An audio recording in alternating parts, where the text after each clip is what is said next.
System क्या पढ़ेंगे आज? Number system. Number system. ठीक है, नंबर सिस्टम क्या होता है? नंबर सिस्टम में पहली संख्या क्या होती है? प्राकृतिक संख्या, प्राकृत संख्या, है ना। प्राकृत संख्या क्या है? प्राकृत संख्या देखिए, जो संख्या का प्रयोग, जिन संख्याओं का प्रयोग वस्तुओं को गिनने के लिए काम आए। ये जो कुछ भी, जैसे 1 2 3 4 5 6, कोई भी वस्तु को आदमी गिनता है तो कहाँ से गिनता है?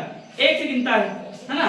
अगर हम कुछ भी चीज गिनते हैं तो 1 से गिनेंगे, फिर 1 2 3 4 5 6 7 8 9 10, ऐसे ही गिनने में जो संख्या काम आए उसे अपन प्राकृत संख्या कहते हैं। मतलब कोई भी कुछ भी गिनने के काम आता है, जो नॉर्मल अपन लोग गिनते हैं 1 2 3 4 5 6 7 8 9 10, वो अपनी प्राकृत संख्या है। याद रहेगा सबको? बन जाएगा। उसी प्रकार परिभाषा देखते हैं, जिन संख्याओं का प्रयोग वस्तुओं को गिनने के लिए किया जाता है उसे प्राकृत संख्या कहते हैं। जैसे 1 2 3 4 5 6 7 8 9 अनंत तक, है ना। कोई भी वस्तु को गिनने में जो काम आता है, सीधी सी बात, इतना याद रख लो, कोई कुछ भी गिनने के लिए जिन संख्याओं का अपन प्रयोग करते हैं उसे अपन प्राकृत संख्या कहते हैं। समझ में आ गया बच्चों? बन जाएगा। चलिए जैसे अब पढ़ेंगे अपन, क्या पढ़ेंगे अब? पूर्ण संख्या। आप लोग जैसे प्राकृतिक संख्या तो पहले ही पढ़ चुके हैं, प्राकृतिक संख्या हम पढ़ चुके हैं। अब पढ़ेंगे क्या? पूर्ण संख्या, जिसको अंग्रेजी में बोलते हैं होल नंबर। इसे W से अपन दर्शाते हैं। ठीक है, देखिए, जब प्राकृत संख्या में शून्य को भी शामिल कर दिया जाता है तब उसे पूर्ण संख्या कहते हैं। मेरे हिसाब से तो आप लोग समझ गए होंगे। प्राकृत संख्या क्या है? 1 2 3 4 5 6 7 8 9 10 11, जो भी है ना, अनंत तक जाती है गिनती। उसमें अगर शून्य को भी शामिल कर दिया जाए तो वो पूर्ण संख्या बन जाती है। क्या बन जाती है? पूर्ण संख्या। पूर्व नहीं, पूर्ण संख्या। ठीक है, पूर्व संख्या मतलब पहले की संख्या हो जाएगी, इसलिए पूर्व नहीं पढ़ना है, ये पूर्ण संख्या है। क्या है? पूर्ण संख्या। करिश्मा जी, ठीक है, तो इसलिए ये क्या है? पूर्ण संख्या। अगर प्राकृत संख्या में शून्य को भी शामिल कर दिया जाए तो वो पूर्ण संख्या बन जाती है। बन जाएगा सबसे? याद रहेगा? ठीक है, बंद करना। कि सबसे छोटी पूर्ण संख्या क्या है? 0।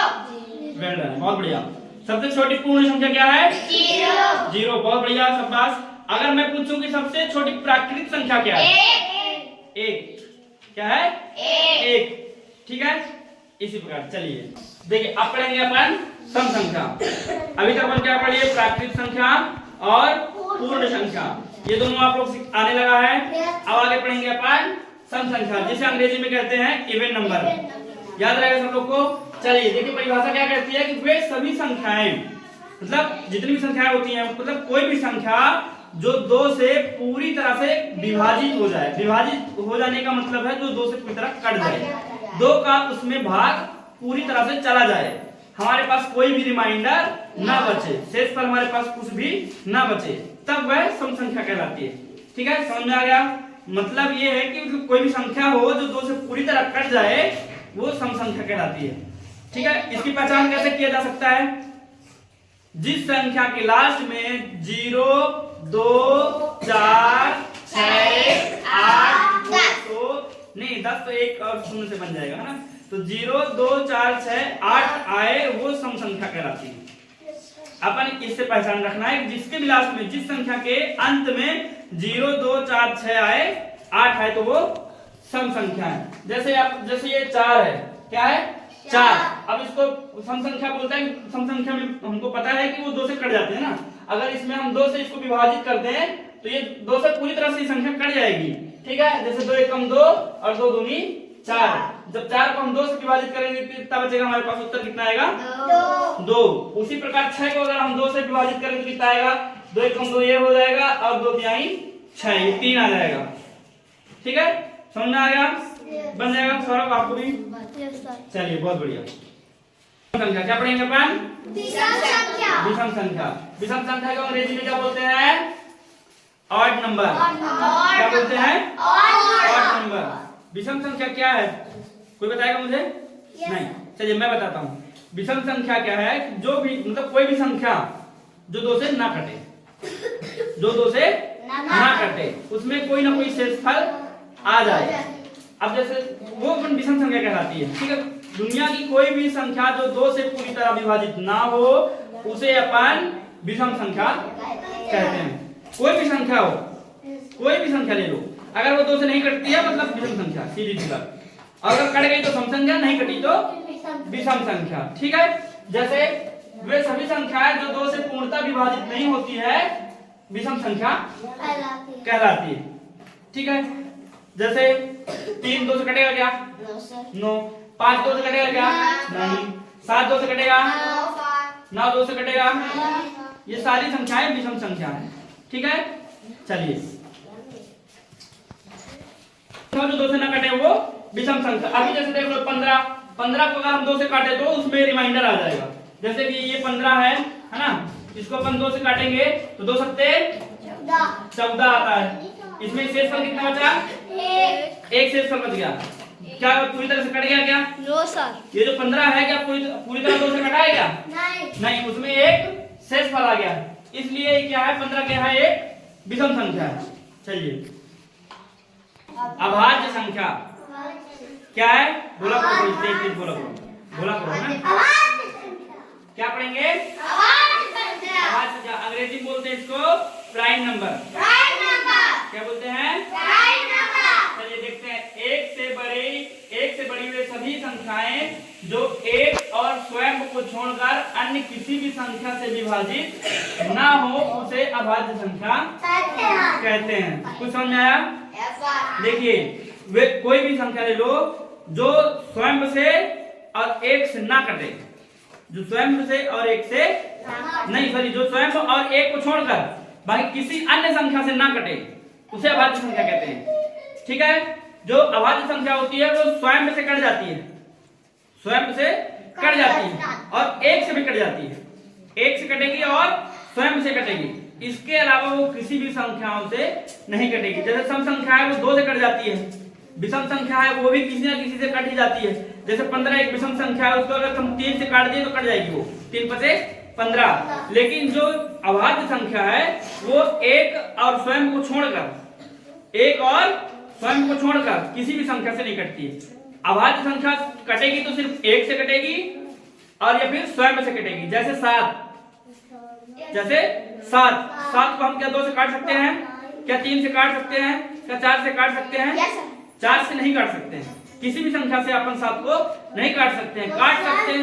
काट सकते हैं तो सिर्फ 1 से काट सकते हैं, 1 सत्ते 7, या फिर स्वयं से काट सकते हैं 7 1 का 7। तो समझ में आ गया? समझ में आ गया सब लोग को? Yes sir. चलिए बहुत बढ़िया। जैसे देखिए, जैसे मान लीजिए 3 है, क्या है? 3 को हम 2 से नहीं काट सकते, न तो 4 से काट सकते, किसी से नहीं काट सकते, सिर्फ काट सकते हैं तो 1 से काट सकते हैं, 1 तिक्के 3, या फिर 3 से ही काट सकते हैं, 3 1 कम 3। ठीक है, समझ में आ गया? बन जाएगा? ठीक है, समझ में आ गया? बहुत बढ़िया, धन्यवाद। पढ़ेंगे दो प्राइम नंबर। ठीक है, सहभाज्य संख्या। क्या पढ़ेंगे? सहभाज्य संख्या। परिभाषा देख लीजिए थोड़ी से। जब कोई दो प्राकृतिक संख्याओं का महत्तम समापवर्तक 1 होता है, क्या बोल रहा है? जब कोई प्राकृतिक संख्याओं का महत्तम समापवर्तक 1 होता है तो वह संख्याएं सहभाज्य संख्याएं कहलाती है। ठीक है, अभी अपन अभाज्य संख्या पढ़े थे। अभाज्य संख्या का मतलब क्या है? जो स्वयं से कट जाए या फिर 1 से कट जाए। ठीक है, अब उसी प्रकार आता है एक सहभाज्य संख्या। सहभाज्य संख्या अपन कैसे पहचानेंगे? दोनों का महत्तम समापवर्तक, दो प्राकृतिक संख्याएं दी रहेगी, ये बेटा हल्ला ना करो, दो प्राकृतिक संख्याएं दी रहेगी। ठीक है, दो प्राकृतिक संख्याओं का महत्तम समापवर्तक जब 1 हो तो वह सहअभाज्य संख्या कहलाती है। अब कैसे जानेंगे कि ये सहअभाज्य संख्या है? देखिए जैसे 4 और 9 है, क्या है? 4 और 9, सॉरी ये माइनस 4 और 9 है। अगर इन दोनों का महत्तम समापवर्तक निकालें तो वास्तव में 1 आएगा। महत्तम समापवर्तक तो आप लोग जानते ही हैं। देखिए जैसे मान लीजिए 4 और 9 का अपन महत्तम समापवर्तक निकालेंगे तो ठीक है, तो अपन अलग अलग गुणनखंड करेंगे। क्या करेंगे? गुणनखंड। ये 4 का कर लेंगे और ये 9 का कर लेंगे। तो 4 को अपन 2 से काटेंगे तो 2 दूनी 4, 2 1 का 2, ये कट गया। ठीक है, अगर जैसे 9 है तो 9 को किससे काटेंगे? 3 से काटेंगे, क्योंकि ये एक विषम संख्या है, 2 से तो कटेगी नहीं ये संख्या, तो 3 से काटेंगे तो 3 का 9, 3 का 3। अब महत्तम समापवर्तक कैसे निकालते हैं? महत्तम समापवर्तक जब दोनों में जोड़ा बनता है, मतलब इसमें भी और इसमें भी जो भी संख्याएं दोनों में इंक्लूड होती हैं, समझा रहा है? इसको मान पड़ी जब दोनों में मतलब दोनों जैसे ये दोनों है ना, इनमें जो दोनों संख्या सेम मिलती है, जैसे 2 यहाँ भी है और 2 यहाँ भी है, अगर दोनों में 2 होता तो एक जोड़ा बनता है ना, लेकिन ऐसी कोई संख्या नहीं है जो दोनों में मिले, ऐसी कोई संख्या नहीं है जो दोनों में इंक्लूड हो, है ना, इसलिए इसका महत्तम समापवर्तक क्या होगा, 1 होगा। समझ आ गया। जब कोई जोड़ा मिलता है, जैसे मान लो अभी बाय द वे, मान लो जैसे इसमें अगर मिल गया होता, जैसे 4 और 6 का लेते हैं, है ना, तो 4 और 6 का लेंगे तो इसमें 2 और 2 मिलेंगे, इसमें से भी हमको 2 मिलेगा, इसमें से भी हमको 2 मिलेगा, तो उसका महत्तम समापवर्तक यहाँ जो आएगा वो लिखेंगे, है ना। लेकिन अगर यहाँ 5 ले लिया जाए तो इन दोनों का महत्तम समापवर्तक 1 होगा। समझा गया। इसी प्रकार जो कोई भी प्राकृतिक संख्याओं का महत्तम समापवर्तक जब 1 हो तो वह कोप्राइम नंबर कहलाता है। चलिए पढ़ेंगे प्लेस वैल्यू। क्या पढ़ेंगे? Place value. Place value. Place value का मतलब क्या होता है? स्थानीय मान। कोई भी संख्या है, मान लो उसमें बीच का भी संख्या है, किनारे का संख्या है, कोई भी संख्या का हम पूछ लें कि उस जगह पर उसका क्या मान है। जैसे मान लीजिए जैसे यहाँ लिखा 358, अगर हम पूछें कि जो 358 लिखा हुआ है यहाँ पे 3 की क्या वैल्यू है, 3 की क्या वैल्यू, नहीं 30 नहीं हो बेटा, है ना। तो हम सबसे पहले उसको इकाई दहाई सैकड़े पे दहाएंगे, ठीक है, इकाई दहाई सैकड़े पे उसको दहाएंगे। मेरे कहने का मतलब ये है कि स्थानीय मान मतलब जो संख्या जहाँ पर लिखा हुआ है उस जगह पर उसका क्या मान है। समझ में आ गया। तो कोई भी संख्या लिखा है, जैसे कोई भी संख्या मान लीजिए, जैसे यहाँ लिखा है, 40 48 मान लीजिए, क्या लिखा है 48। अब इसका अगर पूछे कि ये 4 जहाँ पास है, 4 की क्या वैल्यू है, तो 4 कौन से नंबर पे है, इकाई दहाई, कौन से नंबर पे है, दहाई नंबर पे, दहाई मतलब 10, तो 4 का गुणा हम 10 से कर देंगे, तो 4 दहाई 40, तो यहाँ पे 4 की क्या वैल्यू है 40। ये अपने 4 का स्थानीय मान है, 4 का स्थानीय मान 40। समझ आ गया। उसी प्रकार जैसे यहाँ लिखा है 358 में 5 का स्थानीय मान क्या है ना, तो जैसे 5 का स्थानीय मान क्या है, तो इसको इकाई दहाई कर लेंगे पहले, तो इकाई दहाई सैकड़ा है ना, ये सैकड़ा मतलब 300 किस जगह पे है, सैकड़े पे है, 3 किस जगह पे है, सैकड़े पे है, तो 3 का गुणा हम 100 से करेंगे, है ना, तब जाके 3 का स्थानीय मान निकल आएगा।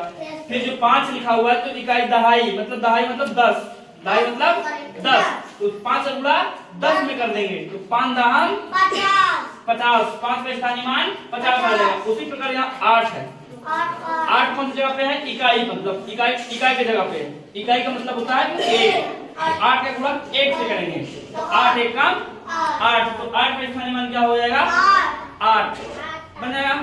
समझ आएगा। चलो बहुत बढ़िया।